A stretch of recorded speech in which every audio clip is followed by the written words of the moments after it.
조건문, 반복문인데요. 조건문, 반복문 모르시는 분 없죠?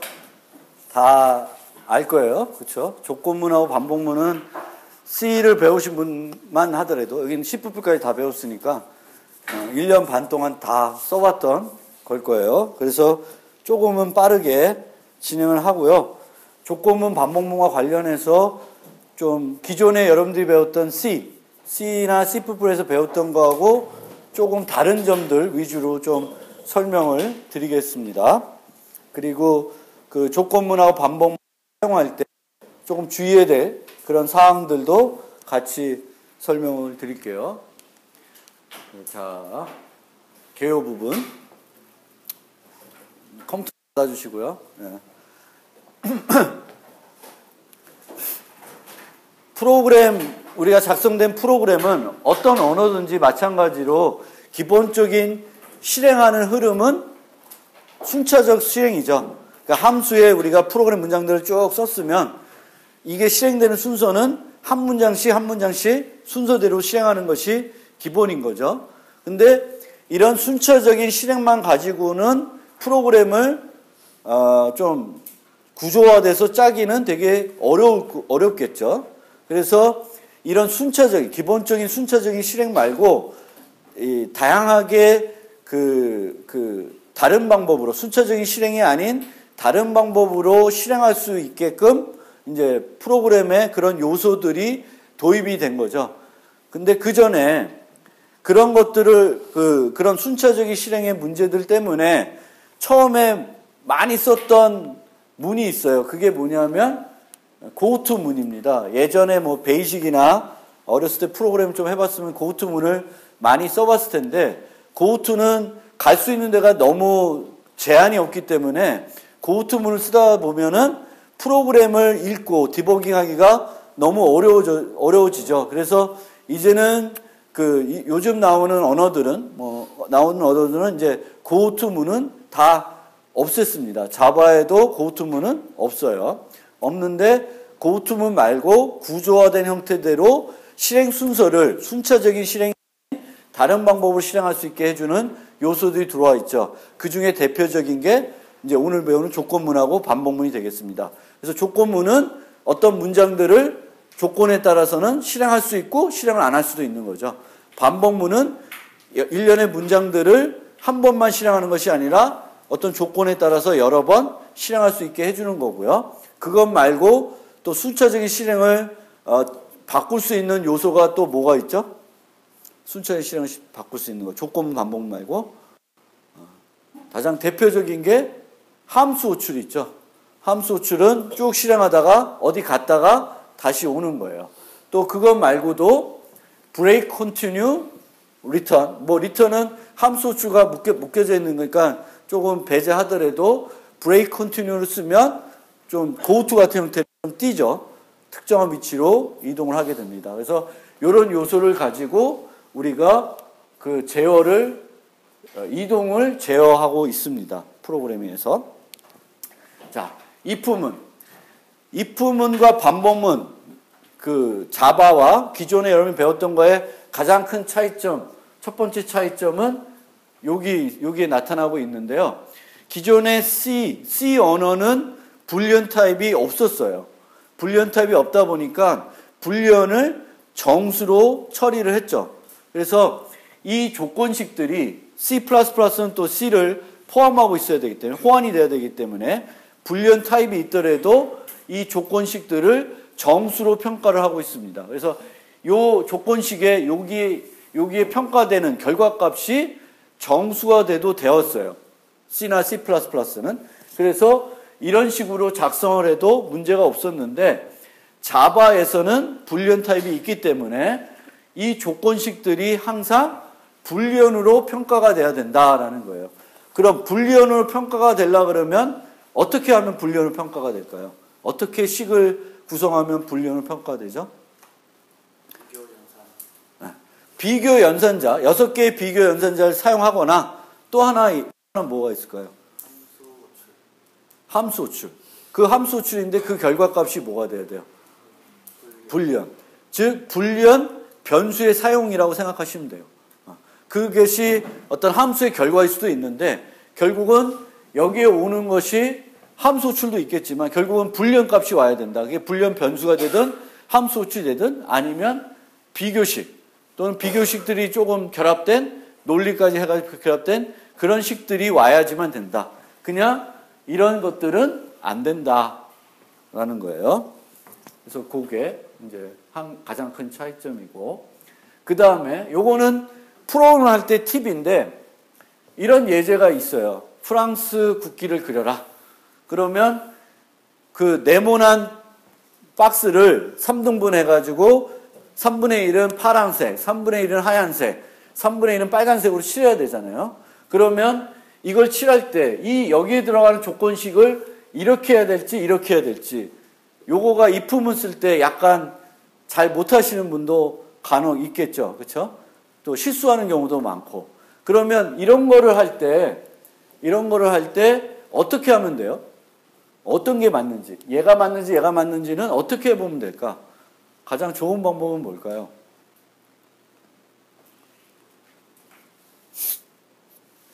또 벙어리 됐어. 가장 좋은 방법.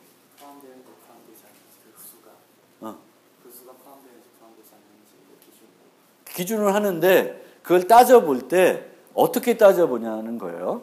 그러니까 우리가 뒤에 가서도 한 번 더 똑같은 예제를 드리겠는데 우리는 이런 걸 따질 때 이제 문제는 with라고 하는 어떤 폭이 주어진다는 거죠. 그러면 이 폭은 뭐 100이 올 수도 있고 1000이 올 수도 있고 다양한 값이 올 수 있죠. 그럼 모든 값에 대해서 우리가 고민해 보는 게 아니라 쉬운 값 가지고 우리가 고민해 보면 되는 거죠. 그래서 쉬운 예제를 가지고 내가 이걸 써야 되는지 이걸 써야 되는지를 하는 거예요. 그러면 여러분은 저거 할 때 어떤 값 가지고 한번 고민해 볼까요? 어떤 값? 10 갖고 해볼까요? 9 갖고 해볼까요? 10 갖고 해보는 게 좋아요? 9 갖고 해보는 게 좋아요? 10 가지고? 왜? 9가 더 쉽지 않아요?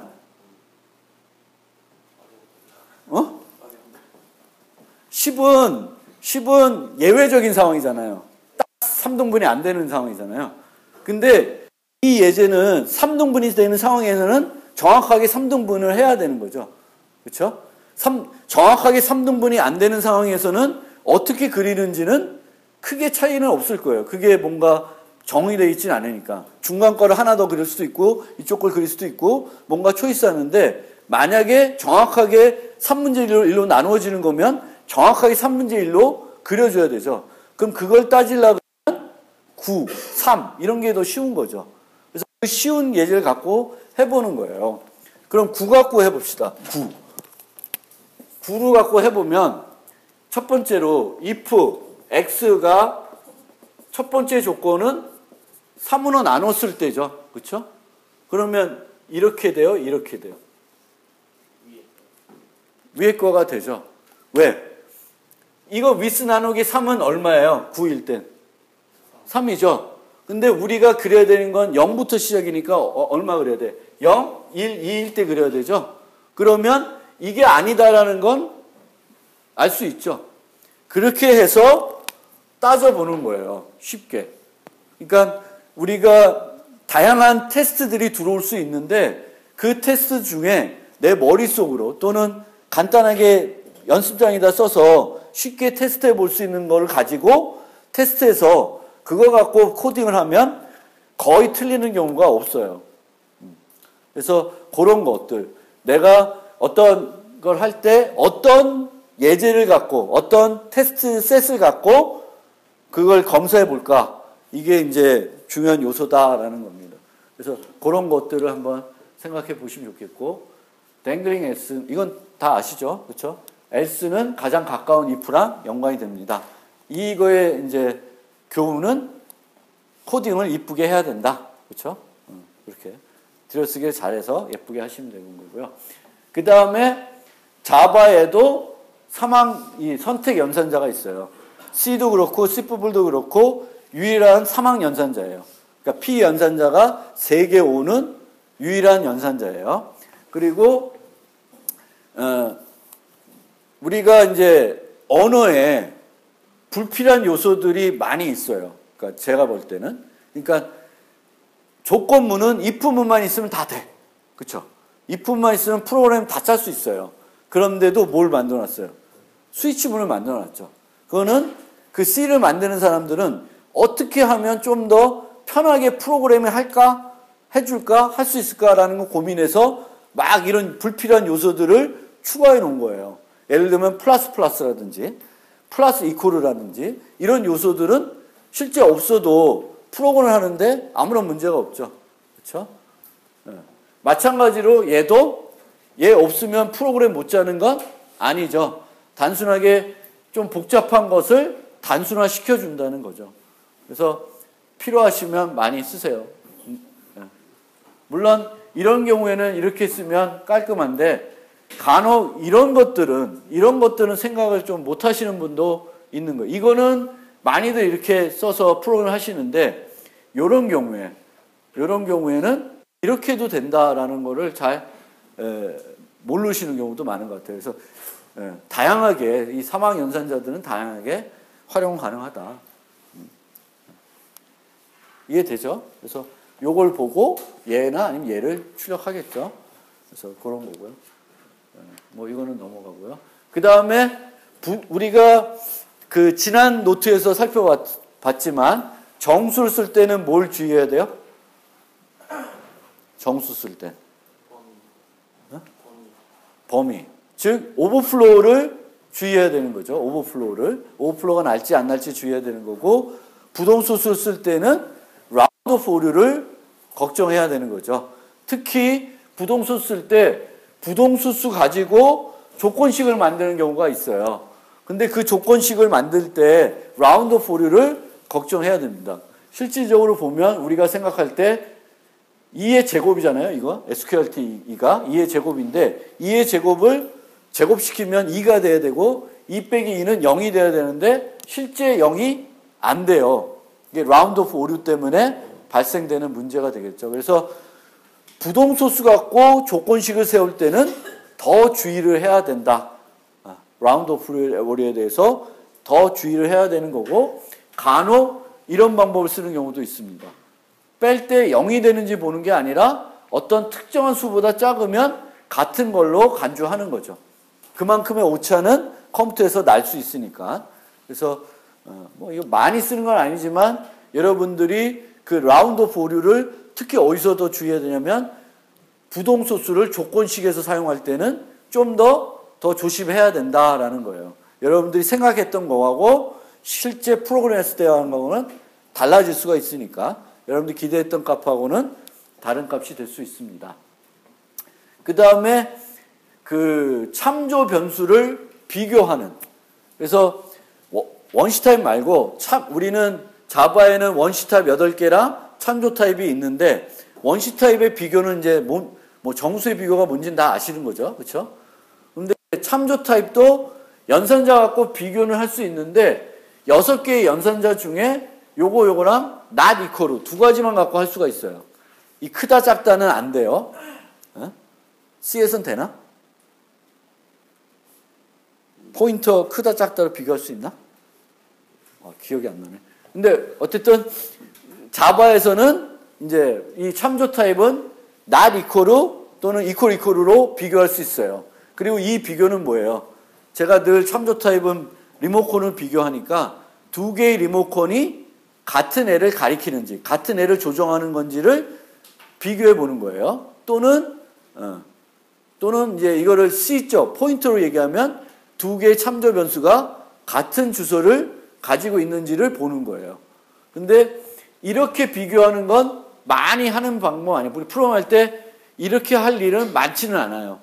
많지는 않고 주로 비교할 때는 equals라는 메소드를 쓰게 됩니다.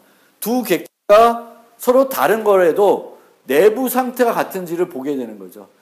얘나 상태가 지금 같은지를 보게 되는 거고 그거의 비교는 equals 메소드로 하게 됩니다. 저 equals 메소드는 혹시 어디에 정의되는지 아세요?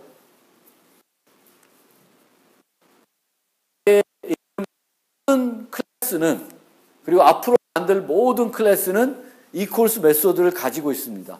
그럼 어디에 정의되어 있을까요? 오브젝트 클래스에 정의가 되어 있습니다. 오브젝트 클래스가 뭐예요? 모든 것의 조상이 되는. 항상 클래스 하이라키를 그렸을 때 제일 꼭대기에 뭐가 있어요?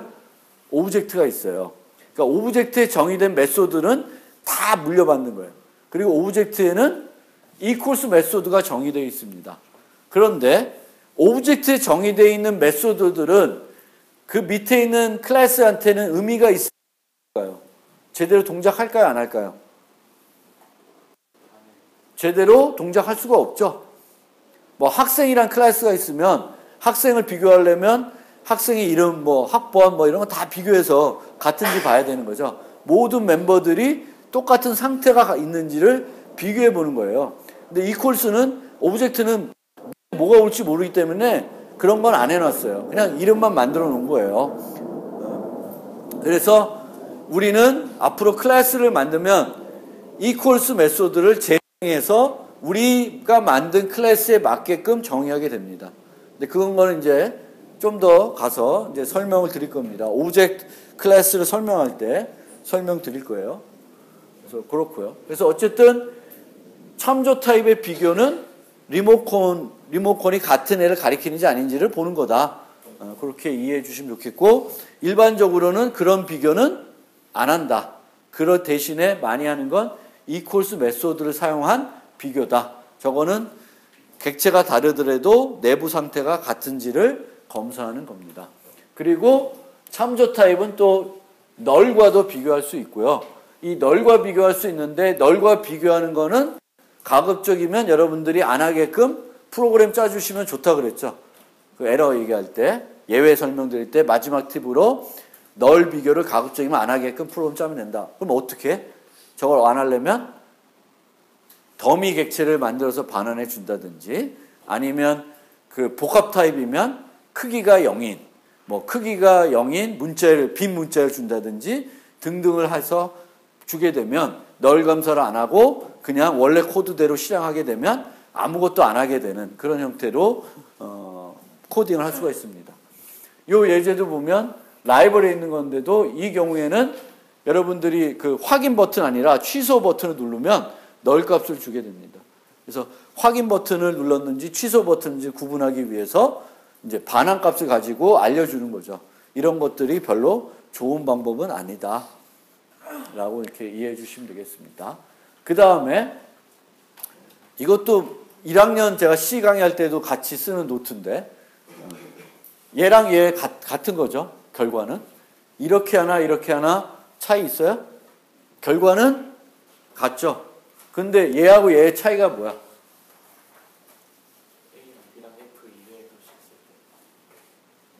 아니 그건 아니고 이외 값이 있을 때 아니 같다고 보고, 우선 같다고 보고 하는 행동은 같다고 보고, 뭐 CD가 있다 그러면 이제 좀 달라지는데 A, B, F만 있다라고 보시면 얘의 결과나 얘의 결과는 항상 같아요.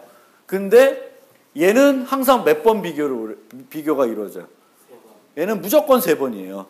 A든 B든 F든 무조건 3번 하는데 얘는 A면 한 번만 하죠. 그렇죠? 그래서 똑같은 거면 이렇게 짜는 게 아니라 이렇게 짜셔야 되는 거고, 그 다음에 이것도 1학년 때 보통 제가 설명드리는데 얘나 또 같은 거예요. 비교하는 순서만 바꿔놓은 거예요. 그래서 저거는 뭐냐면 여러분들이 사용할 테스트 데이터의 성격을 좀 알면 그 순서를 바꿈으로써 효율성을 바꿀 수가 있다는 거예요. 그러니까 이런 경우도 있겠지만 항상 우리가 사용할 테스트 데이터들 아니면 우리가 실제로 쓸 데이터의 성격을 알면 그 성격에 맞게끔 프로그램 해놓으면 좀 더 효율성을 높일 수가 있는 거죠. 이 반은 A가 많을까? A가 많으면 이렇게 짜는 게 좋을 거죠. F가 많다. 그럼 이렇게 짜는 게 훨씬 효율적이겠죠. 근데 우리가 분포가 어떻게 될지 모르면은 보기 좋게 짜는 게 보통 방법이죠. 그래서 이렇게 많이들 짤 겁니다. 근데 알아두셔야 될 게 우리가 항상 프로그램 할 때는 우리가 이 프로그램이 어떤 종류의 데이터들을 처리할 것인지, 그리고 그 처리할 데이터가 뭔지도 같이 보실 필요가 있죠. 그 특성을 활용해가지고 코딩을 하면 좀 더 효과적으로 코딩을 할 수가 있습니다. 그 다음에 이제 스위치문. 스위치문은 if문의 어떤 특수한 경우에는 스위치문을 쓰는 게 좀 더 작성하기가 편할 때가 있죠. 그래서 그렇게 쓰시면 되고, 자바는 조금 더 다른 게 문자열도 된다. 자바는. C나 C++은 정수 상수만 되죠.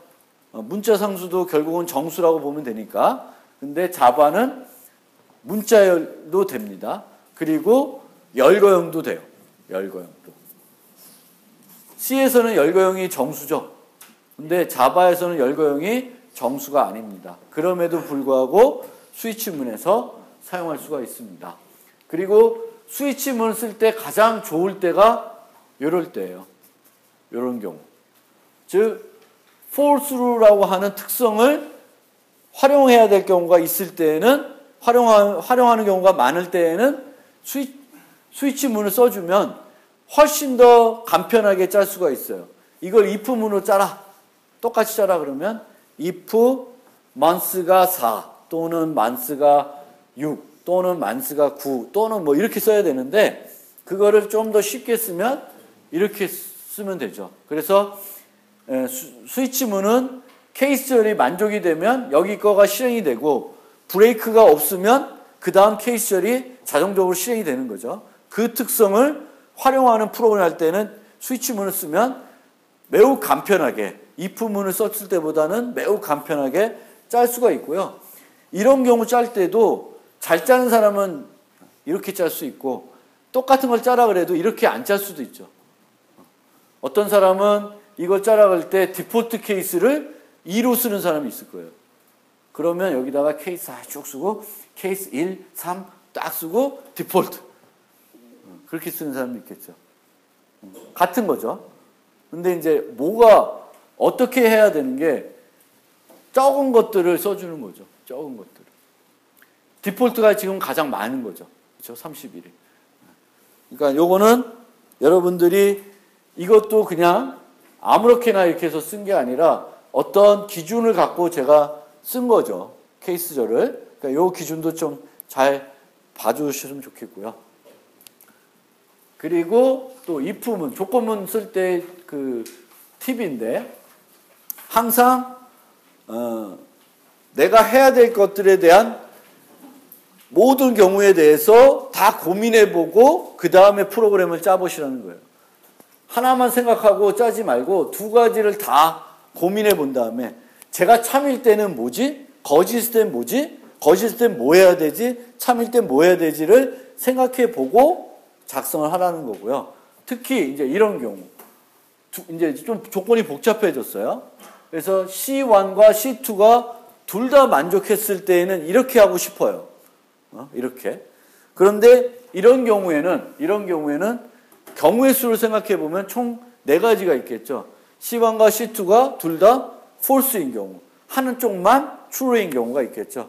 그러면 이런 4가지 경우를 미리 다 검사를 해보고, 검토해보고, 내가 필요한 거 있으면 묶고, 그런 식으로 프로그래밍을 짜면 좋습니다. 무조건적으로, 나는 얘 2개가 참일 때만 필요해 해서 작성하고 나머지는 그냥 날려버리는 거가 아니라 이게 필요가 없더라도 이게 뭔지는 생각을 해봐야 된다는 거예요. 이걸 생각을 안 해보면 빼먹는 케이스가 생각할 수도 있고요. 그리고 이거를 그냥 이거 아니라 애쓸 때는 다 똑같은 거야 라고 생각을 했는데 실제적으로 아닐 수도 있는 거죠. 그렇죠? 그래서 모든 경우의 수, 내가 지금 조건식을 세우면 모든 가능한 경우의 수를 다 생각을 해보고 내가 필요한 것만 추출하든 묶을 거 묶으면서 프로그램을 해봐야 된다는 거예요. 그래서 이 조건문 작성하는 게 늘 저기서 실수를 많이 하게 됩니다. 그래서 그거를 좀 고민해 주시고요.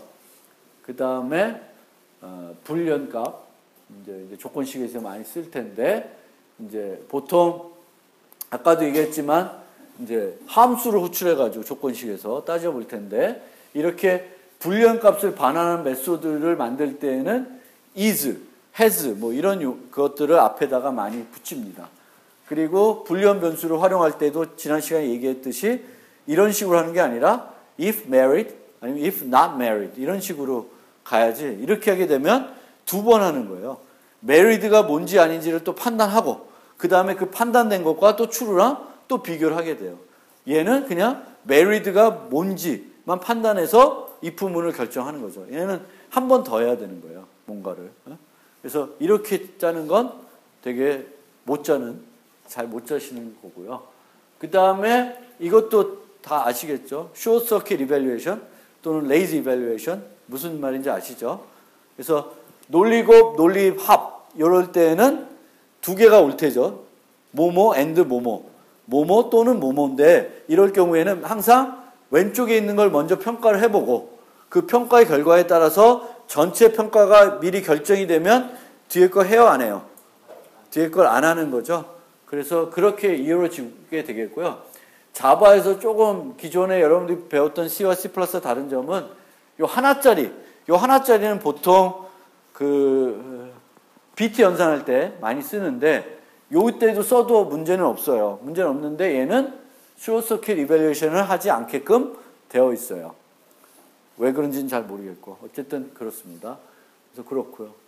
그래서 요런 거 있고요. 그 다음에 드모론의 법칙. 요것도 많이 써요. 실질적으로 보시면. 그러니까 조건식을 세웠는데 세워놓고 보니까 보기가 너무 안 좋아. 세워놨어요. 복잡한 복권식을 세워놨는데 보기가 되게 안 좋아요. 그러면 얘와 똑같이 싶을 때 뭘 생각해 보면 돼요. 요 드모론의 법칙을 생각해 보면 되죠. not을 빼든가 두 개를 부정시키고 and를 5어로 바꾸는 거예요. 5하면은 두 개를 부정시키고 5어로 바꾸면 똑같은 식이 돼요. 그래서 그거를 많이 하는 거예요. 그러니까 뭐 이런 거죠. and not flag. 그러면 얘는 드모론의 법칙에 의하면 이거랑 같은 건가? 그렇죠? 맞죠? 그러니까 이게 어떤 식들이 있는데 이 식을 봤더니 너무 복잡하고 이해하기가 힘들어. 그러면 얘를 조금 바꾸는 방법으로 한 가지로 생각해 볼 수 있는 게 드모론의 법칙이고요. 드모론의 법칙은 의외로 많이 활용이 돼요. 의외로.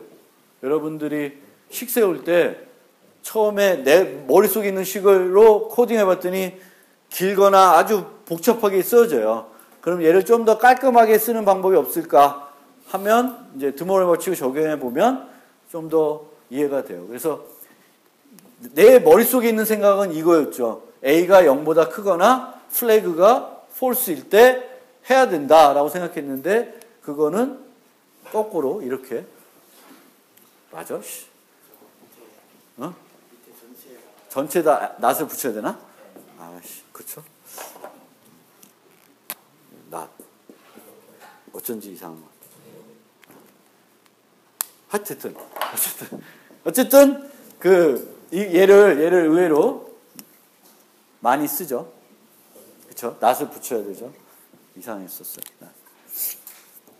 그러니까 이렇게 내가 처음에 세운 게 이거였다. 그러면 이렇게 바꾸시라는 거예요. 알겠죠? 처음에 내가 세웠던 식이 이렇게 생겨 먹었어요. 그러면 이렇게 바꾸시면 된다 이거죠. not을 안으로 집어넣으면서 얘를 5어면 and로 바꾸고 and면 5어로 바꾸는 거죠. 그렇죠? 그래서 식을 처음에 내 머릿속에 있는 식이 이거였으면 이걸로 이렇게 바꿔서 표현하면 좀 더 깔끔하게 식이 세워지겠죠. 이렇게 되겠고, 요것도 자바에서는 조건식은 int가 아니라 불리언으로 평가된다고 말씀드렸죠. 그게 C와 자바하고의 가장 큰 차이점이라고 그랬어요. 그 차이점 때문에 C에서는 이게 문법적인 오류가 아니죠. 이렇게 있으면 잘못 쓴 거지만 이게 문법적인 오류는 아니죠. 왜? 이거는 이제 같은 연산자니까 우선순위가 같을 때고 이항이니까 쓴 대로 이렇게 되겠죠. 그럼 A, B를 먼저 비교해 보면 이 비교의 결과에 따라서 1 아니면 0을 주겠죠. 그러면 1, 0과 C를 또 비교를 해요. 그럼 이제 또 뭔가 되는데 우리가 의도는 아니지만 저렇게 쓴다고 해서 문법적인 신텍스 에러는 안 줘요. 그런데 자바에서는 이렇게 써놓으면 요 두 개를 비교 먼저 하겠죠. A, B를 비교하면 결과값은 정수가 아니라 뭐가 돼? true 아니면 false가 돼요. 그리고 true와 false랑 정수는 비교할 수 있는 게 아니에요. 그래서 에러를 줍니다. 그래서 자바에서는 이게 에러가 된다. 왜? 자바에서는 조건식은 int로 평가되는 게 아니라 불리언으로 평가가 된다. 그걸 좀 이해해 주시고요. 그리고 여기 있는 것들은 한번 보시면 되겠습니다. 한번 검토해 보시는데 이 얘기들은 지난 시간에 말씀드렸듯이 자바에는 모든 것에 대해서 표준에 정의가 되어 있다. 어떤 것들이 있을 때 그것을 평가하는 방법에 대한 표준이 정의가 되어 있다라고 말씀드렸어요. 그것은 그 엄격, 그러니까 어떤 데서 프로그램을 만들어서 어떤 컴파일을 쓰든지 항상 결과가 같게끔 하기 위해서 표준에서 정의가 되어 있어요. C는 이런 것들은 표준에 정의가 안 되어 있어요. 안 되어 있고 컴파일러 마음대로 하라 그랬는데 자바는 정의가 되어 있습니다. 이 경우도 보면 뒤에서부터 하면 다 bad가 되겠지. 뒤에서 만약 평가를 했다. 인자들을 평가를 할 때 뒤에서부터 평가했다 그러면 S가 bad 되겠죠. 근데 위에서부터 하면 good bad 되겠지. 근데 그것들이 어떤 순서로 해야 된다라는 게 자바에는 문법적으로 다 정의가 되어 있어요. 그거 보시고요. 플러스도 똑같아요. 근데 플러스는 가급적이면 독립적으로만 쓰세요. 독립적으로 쓰면 혼란이 덜한데 이렇게 복잡하게 쓰면 이해하기가 어렵습니다. 코드 가독성이 저는 떨어지는 생각하기 때문에 가급적이면 플러스는 그냥 독립적으로 쓸 때만 쓰시면 좋을 것 같습니다. 그리고 반복문은 이제 작성할 때는 이제 무한 루프를 주의해야 되는데 제어줄과 몸체로 구성되어 있죠. 화일문과 for문은 제어줄이 앞에 있고 두 화일은 제어줄이 뒤에 있죠. 네, 그렇게 보시면 되겠고. 그리고 무한 루프로 돌리고 싶을 때 C는 이렇게 하죠. while, one 이렇게 하는데 자바에서는 이렇게 하면 문법적인 오류입니다. 이렇게 해야 돼. while, true 이렇게 하시면 되겠고요. 요거는 좀 이따 해볼 거고요. 넘어가고 do while은 이렇게 되어 있고요. do while도 쓸 때에는 얘를 밑으로 내리지 마시고 이렇게 써주는 게 좋습니다. 헷갈리지 않게 이렇게 써주는 게 좋고요. 그 다음에 for문은 똑같습니다. 그리고 for문은 이런 식으로 화일문을 언제든지 바꿀 수가 있고 뭐 다 아실 것 같고요. 그 다음에 이제 for문은 이제 우리가 세 가지 반복문이 있을 때 언제 화일문 쓰고 언제 두 화일 쓰고 언제 for문을 쓰냐 여러분들 마음대로 쓰지 마시고요. 관례가 있습니다. 그래서 기본이 화일문이에요. 그렇죠? 조건문의 기본은 if문이고 반복문의 기본은 화일문입니다. 그래서 기본적으로는 여러분들이 화일문을 쓰시면 되는데 언제 두 화일을 쓰냐? 한 번은 반복된다. 한 번은 실행된다는 거를 강조하고 싶어. 그러면 뭘 써요? 두 화일 쓰시면 돼요. 그리고 for문은 언제 쓰이냐면은 반복하는 횟수가 고정되어 있을 때 10번 반복한다. 뭐 문자열 끝까지 반복한다. 배열 끝까지 반복한다. 이런 거는 for문 쓰는 거예요. 그런데 반복을 하는데 할 때마다 가변적이야. 예를 들면 -1이 입력될 때까지 반복한다. 이거는 for문으로 작성하는 게 아닙니다. 화일문으로 작성하는 거예요. 무슨 얘기인지 알겠어요? 그래서 그렇게 관례를 따라주시면 되겠고요.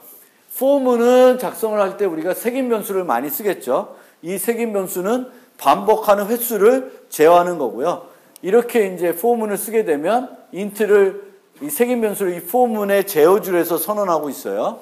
그러면 이 int i는 for문 밖에서는 쓸 수 있어요, 없어요?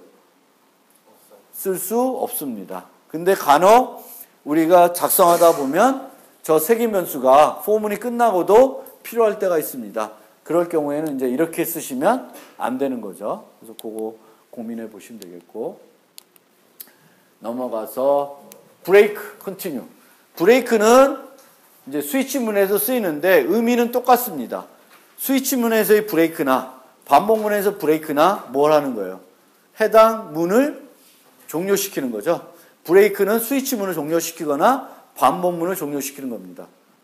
그렇죠? 똑같은 거예요. 그래서 브레이크는 그렇고 컨티뉴는 반복문에서만 쓰이는데 반복문에 어디로 가요? 처음으로 가요? 끝으로 가요? 처음으로 가요? 끝으로 가요? 처음으로 간다는 사람. 끝으로 간다는 사람. 끝으로 가는 겁니다. 처음으로 간다고 배웠으면 큰일 나. 왜냐하면 반복문은 3개가 있죠. 보세요.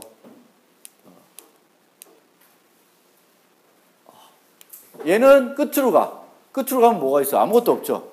이 몸체의 끝으로 가는 거 아무것도 없어. 그럼 뭐래? 제어줄로 가죠. 그렇죠? 그 다음에 얘는 끝으로 가면 뭐가 있어요? 제어줄이죠. 제어줄 해야지. 여기서 컨티뉴 만나면 끝으로 가는 거예요. 그 다음에 여기서도 바디에서 컨티뉴 만나면 어디로 가요? 스텝으로 가는 거죠. 스텝 가서 다시 이렇게 가는 겁니다. 그래서 모든 반복문마다 컨티뉴는 그 통일되게 설명하려면 처음으로 가는 게 아니라 반복문의 끝. while문은 반복문 끝에 아무것도 없고 do while은 끝에 제어줄이 있고 for문의 끝에는 스텝 부분이 있어요. 네, 그렇게 이해해 주시면 되겠고요. 하나 더 말씀드리고 잠깐 쉬면 중첩된 반복문 쓸 때가 있죠. 그렇죠? 중첩된 while문 안에 for문 안에 while문 뭐 이렇게 중첩돼 가지고 할 수 있습니다. 예를 들면 2차원 배열을 이렇게 전체 검색한다. 그러면 for문 2개 쓰죠. 그렇죠? 근데 간혹 가다가 for문 2개 쓰는데 안에서 끝내는 게 원래 for문에 브레이크가 있으면 전체 끝내요? 안에 거 끝내요? 안에 거만 끝내는 거죠? 그래서 원래 이 브레이크 만나면 그 브레이크를 감싸고 있는 가장 안쪽 반복문만 끝내요. 근데 가끔 가다가 전체, 이 반복문을 싸고 있는 그 전체를 끝내고 싶을 때가 있습니다. 그래서 자바에서는 고우투 같은 브레이크 레이블을 쓸 수가 있습니다. 레이블. 고우투죠, 완전. 근데 이 레이블이 어디에 붙나를 주의 있게 보세요. 어디에 붙었냐면 끝내고 싶은 반복문 앞에 붙었어요. 그러면 브레이크 레이블 하면 어디로 가는 거예요? 일로 가는 거예요? 일로 가는 게 아니라 이 끝으로 가는 거예요. 그러니까 고우투하고는 좀 성격이 다르죠. 고우투적인 성격인데. 그래서 요거는 많이 쓰인다기보다는 가끔 쓰일 수는 있어요. 쓰일 수 있는데 이 레이블 위치를 조심해야 돼요. 왜냐하면 얘네들은 이 반복문하고 연결되는 레이블이에요. 그리고 이 반복문을 끝내겠다는 거고요. 그래서 여기로 가겠다는 게 아니라 이 반복문의 끝이니까 여기로 가겠다는 거예요. 알겠죠? 그래서 대략적으로 설명드리고 싶으면 거의 다 설명드렸고 잠깐 쉬었다가 요거 코딩을 해보겠습니다.